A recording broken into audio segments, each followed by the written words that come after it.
Tonight, 7:15, September 22nd, 1955. We add another sentence to the long history of London. ITV is now 70 years old. For nearly a quarter century of those years, it's been a single monolithic company.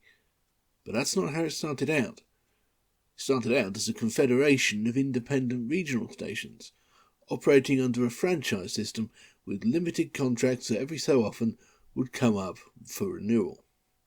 And by every so often, I mean at random intervals when it seemed like a good idea. It was done 5 times. 2 of those were basically rubber stamping exercises that resulted in no major changes. The other 3 shook the place up one way or another forever. Over to Guildhall. Good luck all. Here we go. Take it, Master Control.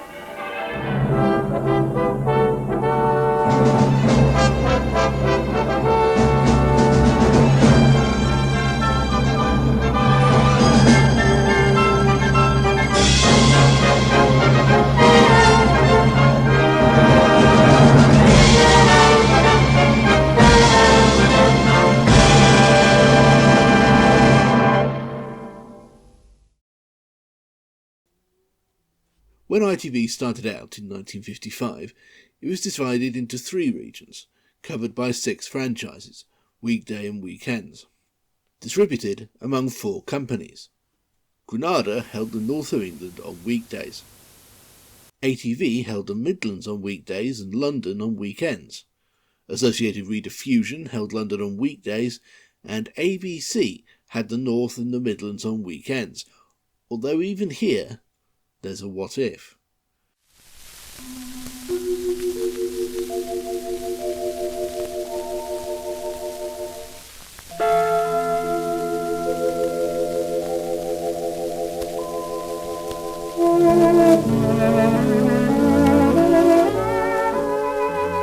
ABC had been offered the Midlands weekday contract, but turned it down flat because they wanted London and it's not fair. Meanwhile, weekends in the Midlands and North were originally awarded to a consortium called Kemsley Winnick, after its 2 main investors. Maurice Winnick, dance band leader turned early TV producer, and Lord Kemsley, joint owner of the Sunday Times and the Daily Sketch. Also present behind the scenes was Isaac Wolfson, the mail-order catalogue magnate. Their bid was all fine and dandy, and Winnick already had a slate of potential programming, but unfortunately there was a falling out over finances, Kemsley in particular getting cold feet over the potential risks and eventually pulling out, which in turn put doubts in Wolfson's mind that ultimately led to him pulling out as well. Winnick was left with his programming slate and no way of ever having any money ever, so the company was negated and the franchise re-advertised. Given the time constraints involved, however, ITA only really had one company in mind for the job, and after much schmoozing, managed to get ABC to agree to take over the 2 weekend franchises. Over the following decade, the network grew until the whole country was represented by a company, if not yet a transmitter. By 1965, there were 14 companies serving 17 franchises. As well as the original 4, there were Westwood in the southwest, Southern in the southeast, Anglia in the east, Tyne-Tees in the northeast, Border in the extreme north of England and south of Scotland, Scottish and Grampian in the rest of Scotland, Ulster in Northern Ireland, and, after a few false starts, TWW serving all of Wales and the west of England. Oh, and there was channel television too, with the only change from the review the previous year being enforced by the original Teledu Cymru in the north of Wales collapsing and their franchise merging with the one originally held by TWW. This period wouldn't last long though. Another round was called in 1967, a mere 3 years after the last, ostensibly to make sure everything was ready for the introduction of colour broadcasting. But this time, as the ITA's chairman Lord Hill said himself, all bets were off. No one was safe.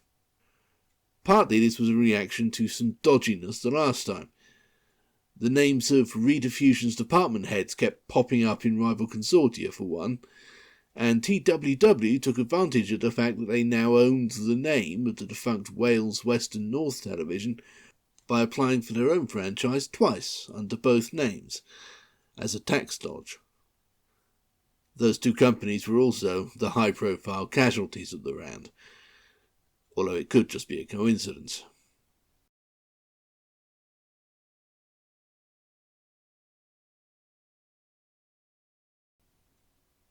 The 1967 round was to see fundamental changes made entirely independently from the contracts themselves.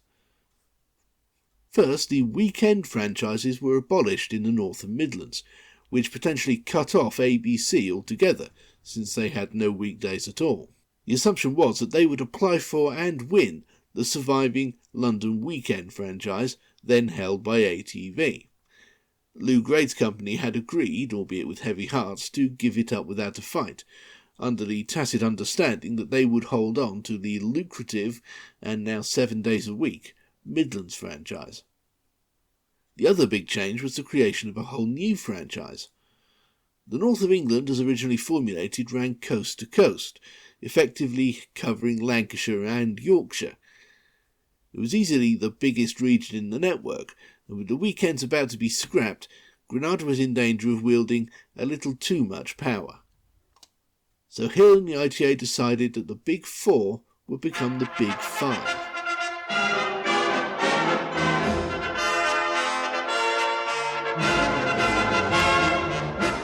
The whole new franchise covering Yorkshire, whose company would join the ranks of the S-tier companies in London twice, the Midlands, and what was now the North West. This was obviously one of the tastiest morsels in the broth, and it received 10 bids, 11 if you count Ken Dodd with Diddy TV, which wouldn't have been this, but probably wouldn't have been terribly far away.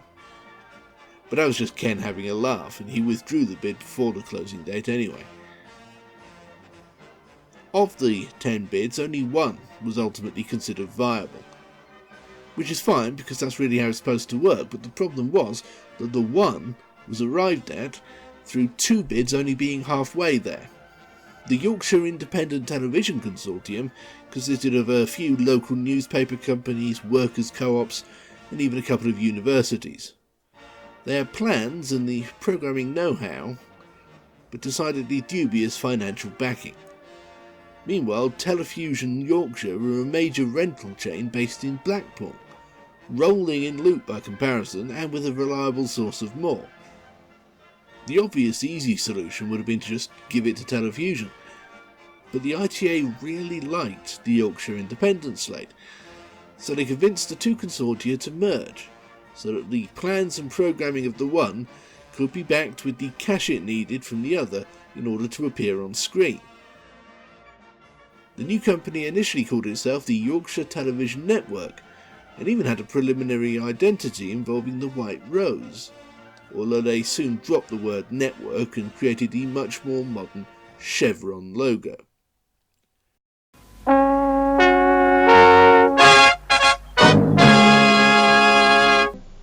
And a star was born.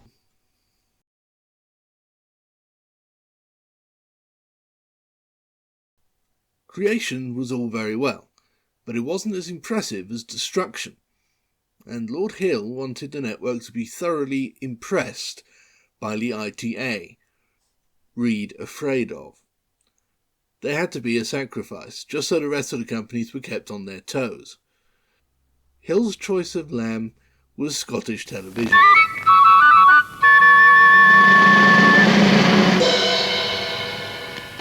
They were, in Hill's opinion, cheap and nasty, and almost never provided anything worthwhile for the network. And happily for him, a bidding consortium had been formed headed by already legendary broadcaster Ludovic Kennedy and recently resigned Liberal Party leader Joe Grimmond, which also featured Stuart Hood, fresh from a stint as BBC controller of television, Alastair Burnett, soon to be one of the most trusted newsmen in the country on both channels, and future BBC Director General Alastair Milne as Director of Programmes Designate. Surely a 5-star team like that would be full of ideas and innovation, and the choice would be a no-brainer, over and above Hill's personal dislike. Well, actually not so much. Drummond and Kennedy's bid turned out to be largely bereft of ideas, and almost entirely bereft of innovation, with both men admitting they actually liked Scottish Television's approach despite their attempt to usurp them, and essentially wanted to carry on where they left off, which made it much harder to justify giving them the contract and going to all the trouble and expense of turning the franchise over, instead of just leaving things as they were. Awkward questions would have arisen had Lord Hill dismissed Scottish in favour of someone whose output and approach were near identical, and the only real answer Hill would have had was that he didn't like Scottish Television's face, which wasn't a good enough reason. So Scottish survived, but it left Lord Hill with bright blue balls. There still needed to be a sacrifice. The ITA had to look capable of ruthlessness. But who was vulnerable? The big guns like Granada and ATV were untouchable. They made millions and were more or less perfect franchisees, aside from ATV's refusal to move out of Elstree now they were solely Midlands based. That would come back to bite them, but not yet. That left them all provincial regions. Grampian, Anglia, Westwood, Border, even Tyne-Tees. Who cared about any of them anyway? None of them had even done anything wrong. Southern were similarly dull but solid. Ulster? Nope, not going there right now. Which left TWW. Also a tough sell, because their regional programmes, particularly as Teledu Cymru, were among the most popular in the country, and had to be because of the culturally distinct nature of the region. But there was an in. Like ATV, their headquarters were in London, and like ATV, they refused to move. But unlike ATV, they weren't untouchable on account of being sodding ATV. Quite the opposite.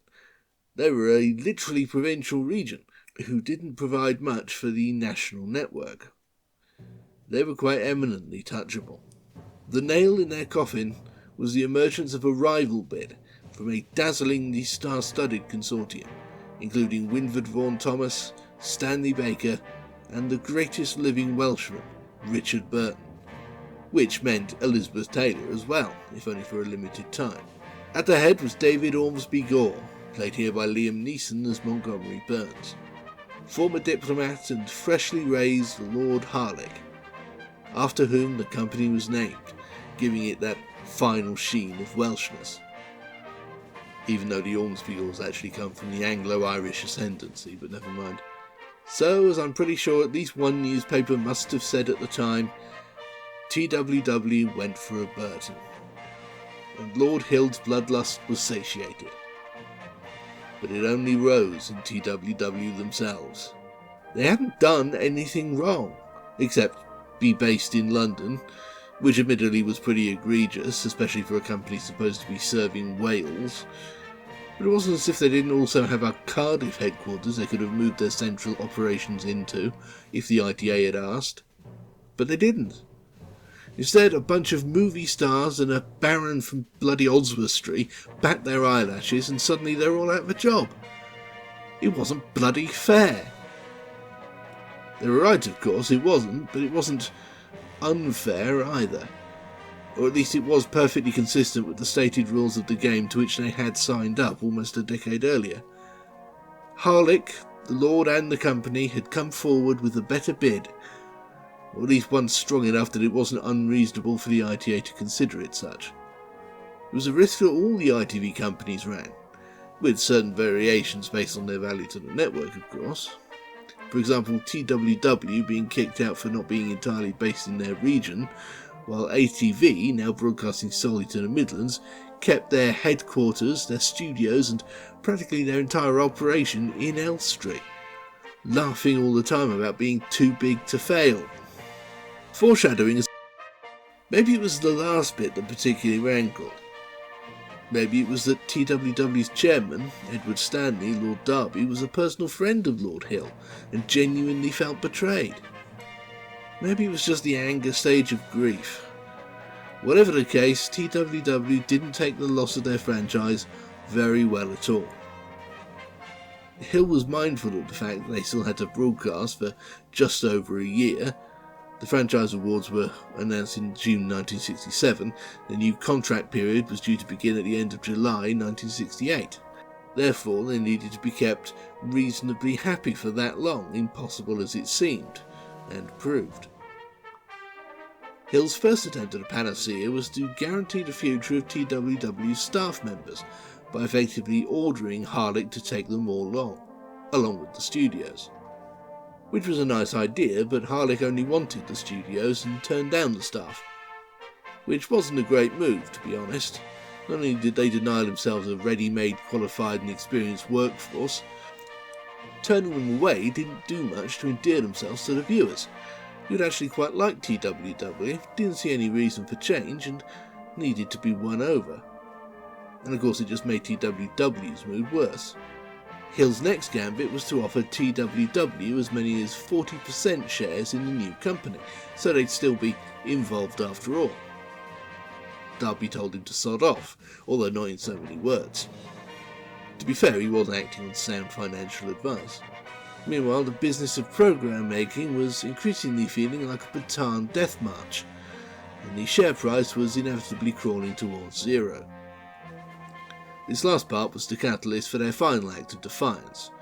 Realising that the sooner they sold the shares, the more profit they'd make, and that ITV needed TWW more than TWW needed it, the board sold up shop and folded the company in March, 4 months early.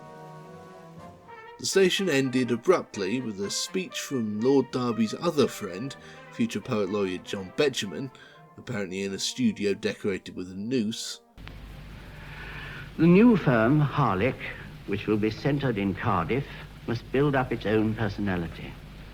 Telly Welly, you had a warm, friendly and inspiring one. Like many others, I'm very grateful to you. I'm sorry to see you go. It's like the death of an old friend.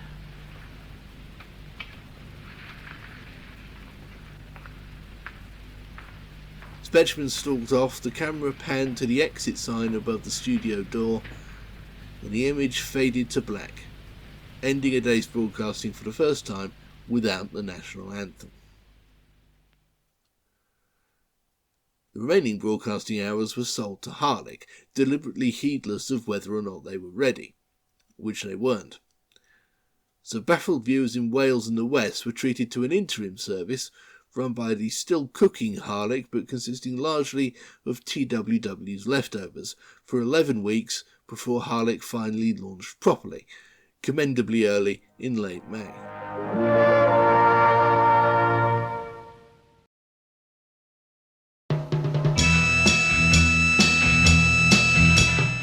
Of course, if Lord Hill had known what was going to break out in London, he might not have worried about finding a sacrifice.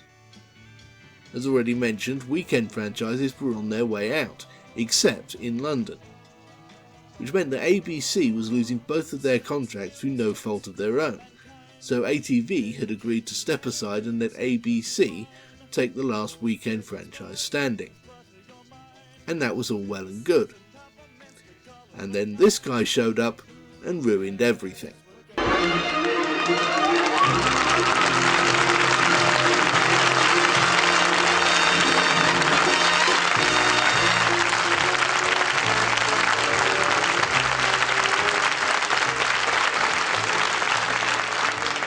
Thank you very much indeed. Hello, good evening and welcome. The London Television Consortium was formed by David Frost, already a titan in front of the camera and now positioning himself as a magnate behind it. Alongside him was a heavyweight lineup consisting of various defectees from existing television companies. Frank Muir, who'd been assistant head of comedy at the BBC, Doreen Stevens, who had been head of their children's department, Cyril Bennett, controller of programmes at the London weekday franchisee Rediffusion, and most dramatically of all, Michael Peacock, who resigned as controller of BBC One to join Frost's new venture. It wasn't as dazzling a lineup as Lord Harlech's dream team, or at least not in the same way, but these were names that could not be ignored, and it threw the ITA's plans for London into chaos. Could have been different, of course. London Weekend was actually Frost's third choice. He was initially drawn to the all-new Yorkshire franchise, but then so were a lot of people. He looked at the slate of bidders, calculated his chance of winning, and decided it was too low to bother with. Second choice was actually London Weekdays, held by Rediffusion, but they were surely untouchable. Besides, he worked for them, making the Frost Report. It would be a bit too much of a dick move to attempt to put them out of business. But London Weekends looked to be up for grabs. They either didn't know about the tacit agreement for ABC to take it over, or they simply didn't care. There wasn't another way in, at least without settling for a provincial franchise like Scotland or Wales, not that they would have beaten Lord Harlech. Frost wanted one of the big five. Yorkshire was out of reach, Granada and ATB were clearly not going anywhere, and Rediffusion generated guilt, so the London Television Consortium it was, to be known on screen as London Weekend Television. Lord Hill was knocked sideways. The plan had been so simple. ABC, who had served the North and Midlands well for over a decade and didn't deserve to be left out in the cold, would be parachuted into London Weekends so as not to effectively punish them for their success. Unfortunately, it was a free and open process. There were bound to be other bidders. Hill and the ITA simply hadn't counted on one of them being this good. Because the consortium wasn't just a bunch of big names. They had plans and ideas and innovations coming out of all sides. After 10 years of weekend television being lowbrow and sloppy, in the opinion of critics and television executives, but wildly popular in the ratings, they were going to give the viewers what they needed instead of what they wanted. Arts and culture and highbrow comedy. Between the detailed planning and the impressive behind-the-scenes lineup, there really was no argument against giving the consortium the franchise, except that it wasn't in the intended script.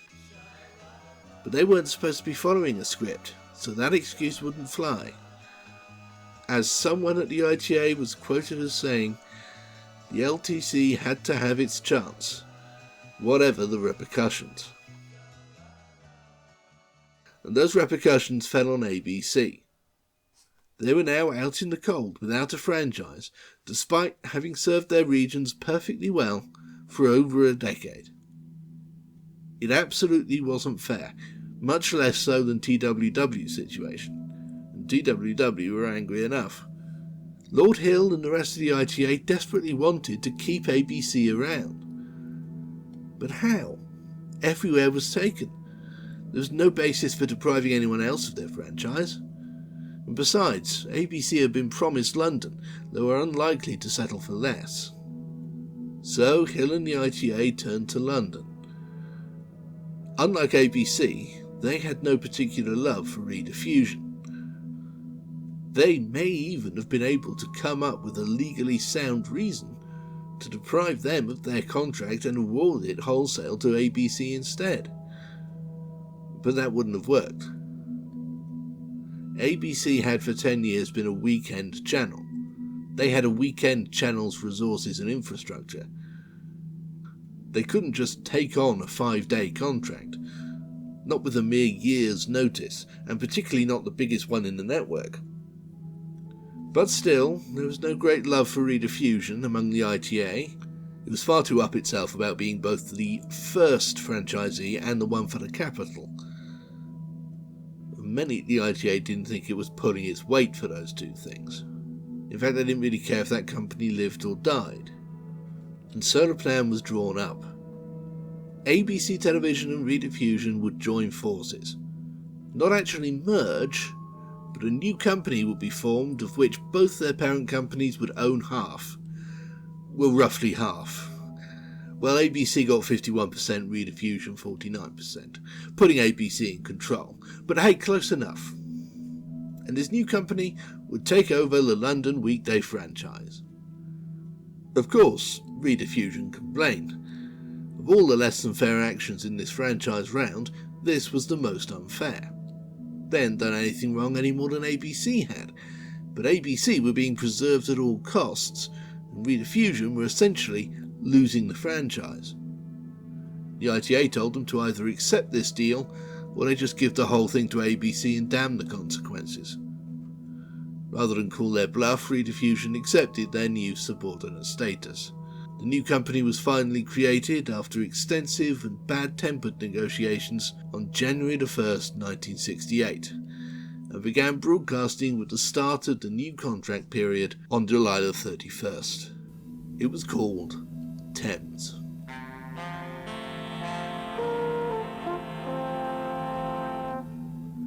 A few days later, London Weekend also began.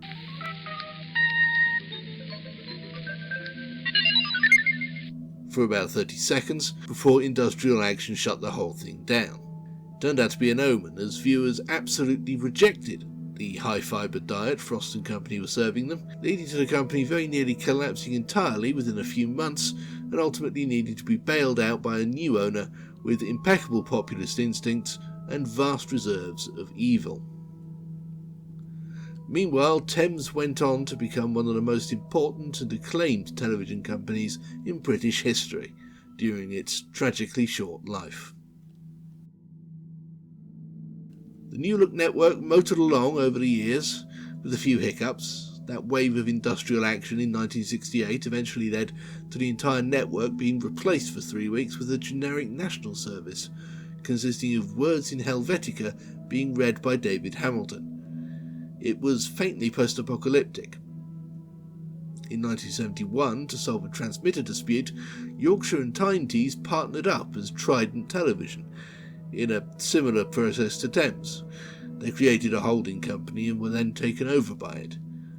Trident was the first company to own 2 full-week franchises at once, although the ITA only allowed it due to extraordinary circumstances and made sure they kept as hands-off as possible and let the 2 regions keep their identities and infrastructure separate. In 1972, the ITA became the IBA, when independent local radio was made a thing, and they were given responsibility for that as well. The next franchise round was in 1974, but there was no battle. Everyone's coffers had been drained by the switch to colour broadcasting. Thus, everyone's contract was quietly extended for another 6 years. The only change was to Yorkshire's broadcasting region, as the IBA semi-arbitrarily took the Belmont transmitter from Anglia and gave it to YTV, much to Anglia's chagrin. It would be another 6 years before the next big shake-up, which would see another franchise being born and a massive name being abruptly murdered, but taking it much better than a slightly smaller but infinitely more complacent one.